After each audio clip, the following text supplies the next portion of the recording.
subjunctives, including in Icelandic, but I don't know much around it. So I'm wondering, so your example means basically I used to believe that you were more loyal to me, but it turned out you were not. That's probably the implication. But if you were to use indicative here, can you use it?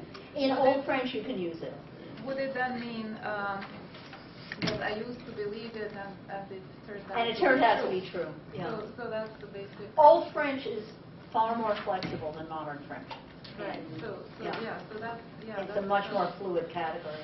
Right. And related to that, I was wondering if it's helpful to think of the subjunctive as being not indicative. I mean, if it's easier to define indicative in some more, I mean, I know that subjunctive is very difficult to define. So I'm wondering if it's possible to define indicative in more solid terms and then say, well, subjunctive is just not indicative. And then you get all these other types of... I have to think about that. I suspect if I really go looking, I'm going to find multiple meanings for the indicative also. Right, well, yeah. Which is, I see polysemy everywhere. But let me think about that. That's an interesting idea.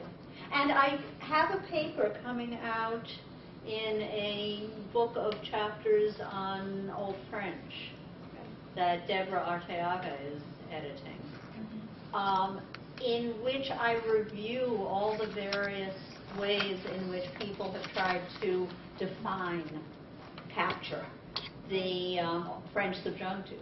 Right. And I don't think anyone has said that quite like that. The reason I'm bringing it up is that it also reminds me of pairs, such as cow and beef, versus chicken, where chicken covers that whole territory. But if you have a very specific word for beef, then cow can no longer express that kind of meat. So it's like having a more specific one than bleeds that meaning from. Right. So if you think of it as the category of verb moods, yes, verb moods, then subjunctive is a piece of it, is if you want the marked, and the indicative is the unmarked? The opposite, actually. The indicative is a more specific one, maybe easier to define, and then you get the rest of it to be sort of all possible things, but not maybe assertion. Whatever the indicative can. This will take thought. I'll get back to you on this one, but it's interesting. I hadn't thought of it that way. Michael. Putting things together in my own mind, and I don't know if this is correct or not, I wanted to ask a question about core and cup, those things that you put together. The way I see it is core might be an invariant, and then when you get teacup, Stanley cup, coffee cup, they would be variables. And then added to that, it seems to me that if we have invariables or cores, are they mental categories or highly motivated arbitrary categories?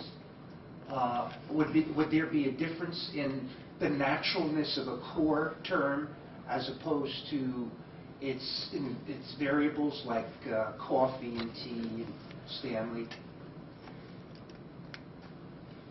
The core can change. I mean, remember, I'm thinking historically. And I think I would argue that Old French has a different prototype, a different central meaning for the subjunctive than modern French does. But in each one of those changes, could you not say that there is some sort of mental category? If you freeze them. If you freeze them, yeah, exactly. Oh, yeah. Then definitely the claim is it's a mental category. Okay. But I think the claim is also that all members of it are. Though there is debate within cognitive-ish linguistics now about how much of it is a fixed mental category and how much people make up as they go. How much of it is what we call emergent. Yes. And this is, at this point, open to a great deal of debate. Mm-hmm. I I tend to believe we have more in our heads and it's not all emergent. But there are degrees of belief on this. But those are good questions about it. And there's a lot of, you may be interested in reading a little bit of the material on color categories, because that really gets you, because it's nonverbal, it's non-linguistic. There's a big literature on how people categorize color. And in fact, that's where Eleanor Roche started thinking about categories in general.